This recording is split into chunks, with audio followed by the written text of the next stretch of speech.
Hey guys, Jarvis here with Itsnotjunktv, and we're back for a little special episode. It's a little something different from the coin pusher machines that we've been working on here the last few episodes. I think this one we're gonna make us a wood carving knife. It's been a while since I made one. I had a friend of mine was talking about needing something small. I don't know what he's working on necessarily, but he needed something really sharp and something small detail. So I think we're going to take a piece of this bandsaw blade that come from a sawmill that I dropped some logs off a few weeks back. This was laying over in the scrap pile, so I think what we're going to do is cut us a piece out of this. I've already kind of hit it on the belt sander to see what the carbon content was, and it threw a pretty good spark. I suspect it's a spring steel. I did a little research, and of course there's some alloy steel that they use, and then high carbon steel. And then a spring, I think, was the other one. But I'm not sure which one this one is, so we're going to tear into it. We're going to lay out a knife. Should be able to do this fairly quick. They're not real hard to make, especially the way I kind of lay them out. But I appreciate you coming by. If you've not hit like and subscribe yet, that way you don't miss any episodes. Be sure and do that now and hit that bell. I'm not sure what that does, but I hear that I need to be saying that. So thanks for coming by, and let's get started. Well, here we are. I'm going to just give you a brief overview of what we got. There's some walnut, just a chunk of walnut. I made some flooring, about a year ago. Enough to do this little small kitchen. And this was a chunk I had left over, grains running the right way. So this will end up being our handle. A little bit closer look at the saw blade. It's, what are we working with here? About 2 inches wide total at the teeth. And as you can see, this bluing along here, I would say this is probably about the only part of this blade that's been hardened, if I had to guess. So what I want to do is I'm going to take a cutoff wheel. I'm going to knock these teeth off. And I want this blade to probably be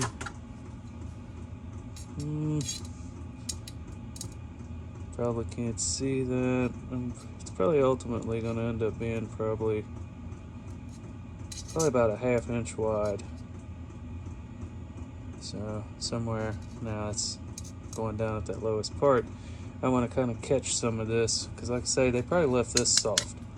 Maybe. It doesn't seem to have some pretty good spring to it. So I might actually cut 2 just to see. There's a knife I was playing or doodling with. But when we cut this out, we'll get us a couple blanks cut out of it. And then we'll take it over to the grinder and see if we can't shape it into something. Okay, right back here real quick. I was thinking about the shape of this before I go out and cut it out. I might as well do. Now, because this has already been heated and then tempered, we're going to try to avoid throwing as much heat into this as we possibly can. So we want to leave everything big. Anything that turns like a bluish burnt color, that's not going to hold, and you're never going to get it to sharpen. It'll just keep rolling over on you. So I think what we're going to do is we're going to cut it a little big, cut us a strip out, and what it's end up going to be is what they call a Warncliffe saw blade. So the back straight comes over something like that. Now this is all big and exaggerated so you guys can see it. And then we got another straight edge here, and then this edge kind of drops down there. That way you get that full flat carving and that fine tip for getting up in there. I may actually end up doing something. I like to do something a little weird on the back end because it gives you a little extra meat to get your epoxy into. But that gives me a start. I'm gonna go cut this out and we'll see what it turns out like. Alright, we're here just a couple minutes with a grinder and a cutoff wheel. Notice I didn't cut this part off yet. I want to kind of slowly work that down with the belt sander. I'll clean this up, The grinder kind of bounced a little bit there as I was getting started, but that's okay. All that's going to go away. Don't really care about that. Could be a little neck knife, really. Maybe I'll make a couple of them too. But I'm really going to kind of leave this back here rough. I just like it something for the, because this will sit down. I'll inlet one side of that into there before, of course, I'll split this. This will be in here somewhere. But I think it's time now. We'll set up, show you a little bit of the shaping. Quick tip though, if you're going to cut this out of something you don't want to destroy the temper or the hardness of it, and you're trying to preserve it just so you can grind it into shape and keep it hard and not have to go through that process. My trick is I take a piece of 4x4 pressure treated that kind of just sits outside all the time, so it's nice and soaked up from the rain. And when I clamp this down, when I clamp the piece down on it, it's sitting on that wet 4x4, so it kind of controls. You notice there's not a whole lot of bluing. I didn't burn that a whole lot, maybe a little bit right there in that corner from where the two met, but it keeps it from getting it too hot. Probably not real great on the little cut-off wheels, but wear you a face shield, wear you some gloves, that way you're safe.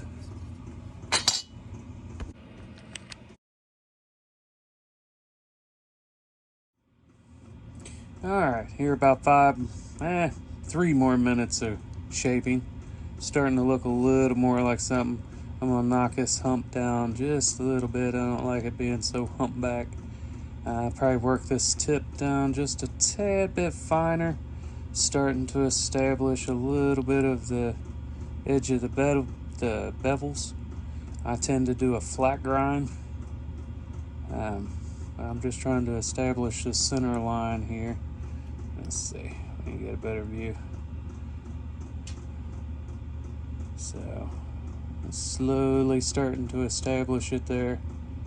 If I had a better belt, the belt that I've got on this sander is probably 20 years old. I bought a pack. For some reason, these belts for this Delta sander are kind of like hen's teeth. They're kind of hard to find. So anybody out there got a source for 1x42 belts that's easy to get, and I don't have to get here on a slow boat, I'd appreciate somebody drop that in the comments below. But I'm going to keep on going. When I come back, I'll have it pretty much down to the stropping state, which I'll show you my little invention for that procedure as well. But on to some more shaping and sharpening. Alright, just a few more minutes later, we got a little more refined. Let's see, we're starting to get that. I'll start widening this bevel out and taking it and hiding it. We'll start working that down. I have established a center point for it. We're starting to pretty... I don't think you guys can see it, but we'll just keep coming along. Now, I wanted to say, if you're going to attempt to use an old knife blade, an old saw blade, if you're going to do that and try to keep it from losing its hardness and turning it blue, keep you a little jug of water right there. Just a little dipper of water. That's why I don't wear gloves. That way I can feel the heat. If it starts to build up, if it gets to where I can't hold it, then I need to dip it. So I'm constantly in the water. I'll wipe the excess off. I don't bother to take a rag. Just wipe the excess off, because the blade, if it's got any heat to it, it's going to dry that water up pretty quick. But just keep dipping it. Work it back and forth. Helps to be a little ambidextrous, to be able to, if you can't get it even, try changing hands. So my bandsaw, or my belt sander, moves away from me, so it's constantly moving that way. I'll lay this in, and I'll bring it over and do the same thing with this side. Once you start refining this tip down, when you lay this thing down on your belt, If you try to work from here back, you'd be a lot better off. You can start back here. If you lay this down on your belt and you start bringing this across, it's going to push the heat all the way across, and it's going to end up right there in that tip. So you're best to start on the end lightly and then work your way in. That way you're pushing that heat into the thicker part of the blade. And then make sure to dip it. Dip it in your water, cool it back down, go back to it. You don't want everything to be sloppy wet. You don't want your belt to be sloppy wet, but you got to keep this blade cool or you're going to ruin it. So let's keep on going. I'm going to try to, let's see, I see a little thick spot right there. It's starting to thin there, so I need to work this, just this end to about the middle. Try to work this thickness down right here. So let's see if I can get that. All right, a few more minutes on the belt sander, and I think we've got it down to where I can stop on the blade. And you say, well, how do you know when you think you've got the edge down to where it's ready to go onto your buffer and everything else? If you look, I'm going to try to show you. If you roll this edge, see how that gleam goes all the way over, right? All right, I'm going to spin it over.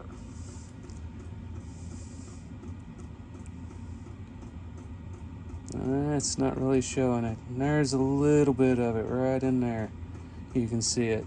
But what happens is what they call a wire edge starts to form. And as you're going back and forth on that belt sander, it'll start to show up and you'll see it in pieces. And it's just a little fine wire. It's just where it's grinded material away. Like I say, you can't see it on one, it'll start to pull up. You almost see it along that edge there. See, there it is. There's a better view of it. You see it? Right along, oh, cut my finger off. Right along that edge. It's just, it looks a little dull right along it. And you'll see it as you're going back and forth. It'll start to appear in certain places, and just keep going. Keep going, and when you get it down to where it's all the way across, when you lay it down and it follows all the way across the blade, I typically stop there. So now we got this blade to this point. I don't want to sharpen it no more, because as you can see, even at this stage, I've already nicked myself with it. So I think I'm going to stop here, and now we're going to set up and we're going to put a handle together for this thing. Alright, so the sun's really on it. We got this little block of walnut here. Let me try to move this camera. We got a little block of walnut here. Grain's running pretty good. But what I normally like to do is roughly find the center. And it's a little fine point Sharpie. And we need to split it. The sun, it's never around when you want it. So I like to come down, put a little wave to it if I can. I don't know why, but that seems to help. So maybe nothing that extreme.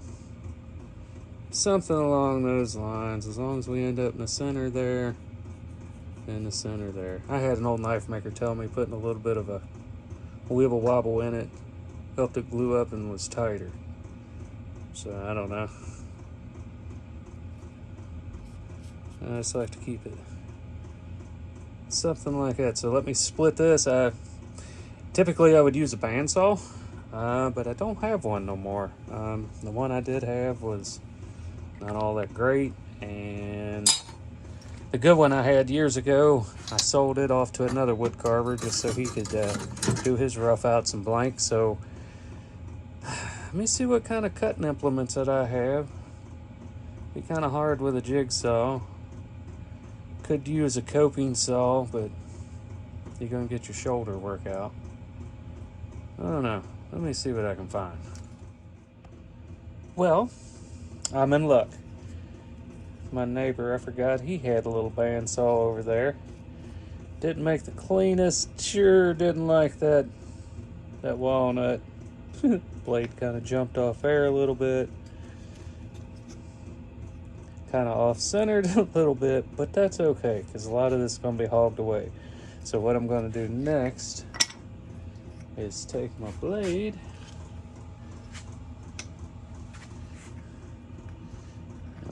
pick me a spot here that I like, somewhere in the center and on this thicker side. I'm just going to trace that shape out, and I'm going to take, and I leave a, try to keep it pretty close. I do, because I like to keep it close anyway, and then that way we can bring this handle back and contour it back into the blade. We stick it all out here, we go to shape this blade, then it's going to end up being stuck out way out there, so we want to go ahead, drop it pretty much right to that edge. We'll outline this, and then I'll figure out how I'm going to carve this out. Alright, so I think I've come up with a solution here. I've been looking at this for a few minutes. I think I'm going to take this here Forstner bit and use this to wallow that channel out. Just take a drill, use this small Forstner, and then I can just go around with the edge of a knife and clean it up a little bit. I think that's the easiest solution. Let me see what I can do with that.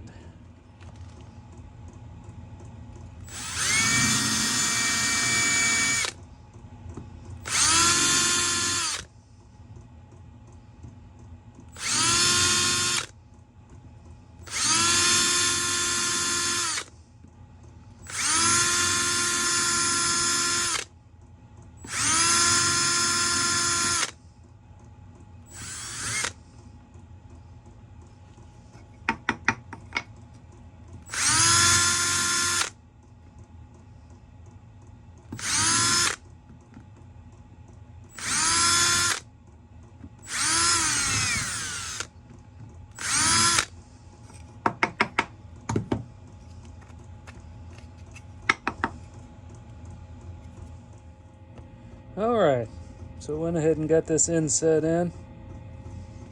As you can see there, that'll line right back up with there.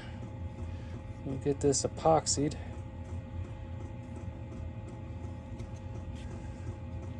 And squeeze back together and let it dry. Then we'll come back and shape this handle. So let's play with some epoxy.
So we got this thing all glued up. The day's getting away from us here. So we got to decide what kind of shape we're going to want. Tape up this blade so I don't get nicked up on it. So I think we're going to go something maybe down like that. Something back like that. And we'll end up probably taking a lot of this off through here. And quite a bit of this off down through here. And bring that up back here, something like that. Just a rough shape. There's some cracks and still. Once we get this ground out, I'm going to have to use a little more epoxy in it to fill some of that up. Ended up being a little... That saw had the kerf. It was pretty wide. So I'm going to take my antique marks a lot. And I'm just going to bust this down into shape with just a flap wheel. I think that's the best way to go to get it rough shaped. And then from there, now if you don't have these, you can use rasps and files and sandpaper. You don't necessarily have to have the grinder in that, but it just makes it easier. So I think that's where I'm going to start. Go out here and get these edges knocked down. Outside, you don't need to see that, just dusty and messy. And from there, we'll see what else refining it's going to need. Okay, with a little more shaping, it's coming around. This guy's a big-handed fella, so I'm probably going to leave this pretty chunky. I might try to thin out a little spot under here. Along this way, kind of bring it in just a little. But I'll do that on the belt sander. Clean that up a little bit. Alright, but that's where we're coming down to. Then we'll get back, get this last touch up done, then we'll get back on the blade. Alright, now we're down to the handle a little more refined. I think I'm going to stop there with the equipment, using sanders and stuff. I think the last little bit of refinement will be done by hand. But next, time to get back to the blade. I'm going to take this to a leather stropping wheel that I have, and then a buffing wheel to get all the final marks and stuff out of it. And it's about right where it needs to be. So let me reset the camera and I'll show you my contraption that I built. Well, here it is. This is my little homemade buffing and polishing stropping machine. Had plans for another wheel here, but never did come into. This is more of a general purpose buffing. I use that for everything other than knives and whatnot. I'm trying to polish out some metal or something, just basic metal. Here's a soft wheel, pretty loose. I'm gonna say I even took a couple of the outer stitches out of it to keep it from being too tight. All right, so back to this machine. Buffing, stropping. This is buffing for other metals. Biggest thing with anything that you're going to try to strop with, you want low RPM. I think this motor's 600 or 700 RPM. It was part of a whole house fan that I took out of a place. And it was the right speed. It seems to work just about right. So let me show you how I do this.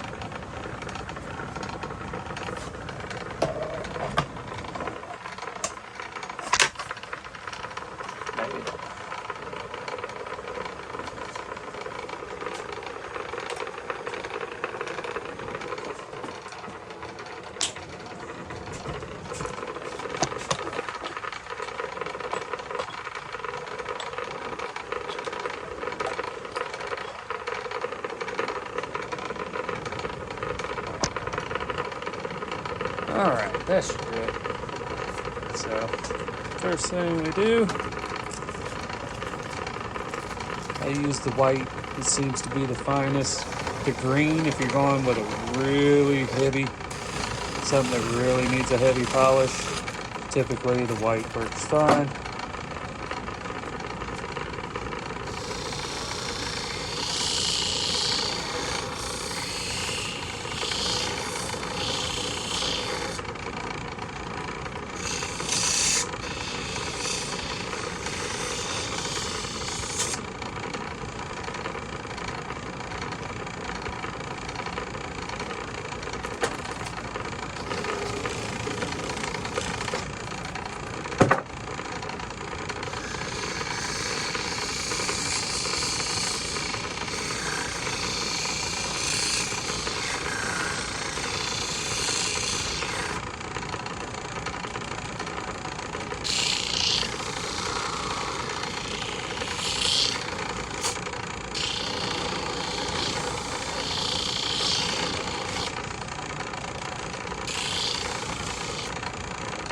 Alright, we'll stop at that one. We'll come over here. You can see that metal starting to roll up on that edge, which is what we want.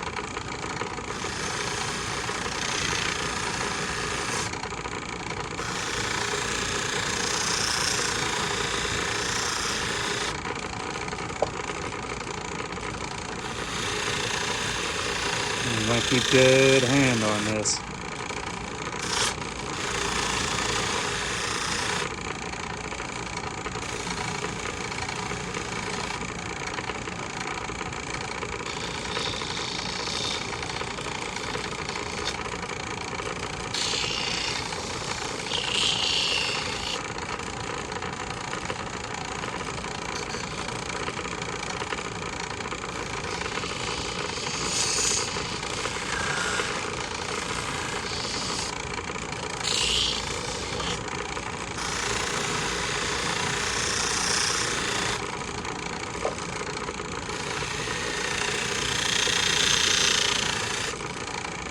Alright, let's give that a shot. Alright, well here it is after a good buffing and stropping and polishing.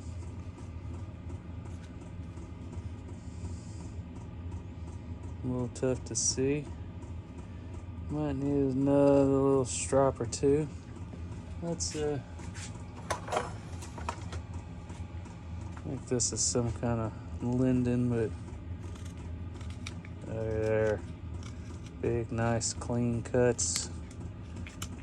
Yeah, that saw blade's a good one. I don't see no rolling. I don't see no scratches in it. Let's try it on. I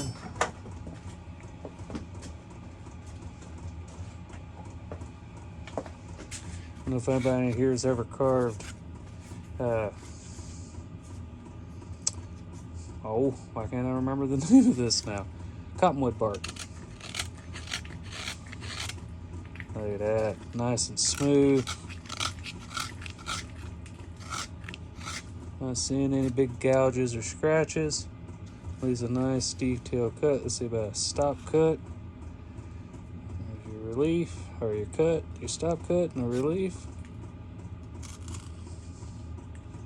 Hey, I like that. That's a good carving knife right there. I think that's perfect. Look at that. I think that'll work. Let's throw a little bold linseed on it. Let's call her good.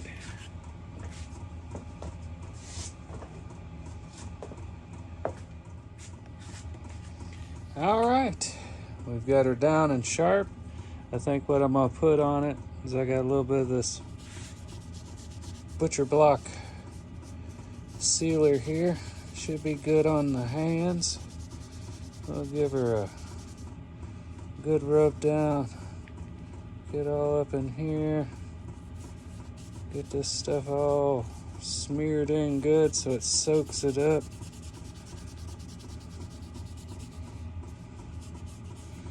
Decided to go with this because this tends to dry a little better than the boiled linseed oil, and it don't smell as bad. This is food grade. Not that I think that matters for this particular application, but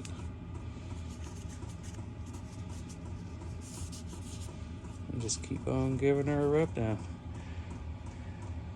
Well, as I kind of finish up on this right here, I want to thank everybody for coming by and checking out the video. Hopefully you learned something, you picked up a few tips and tricks, and if you want to make you a nice knife, you don't have to have a whole lot of tools. I've did this with probably 3-4 tools total. It doesn't require a shop. You can do this in a small garage or small, I'd hate to admit this, but when I was an apartment dweller, I used to do things on the balcony that probably the landlord wouldn't have been happy about, but I did them anyway. I'll cover that up because even though that's supposedly a food safe product, it is funky.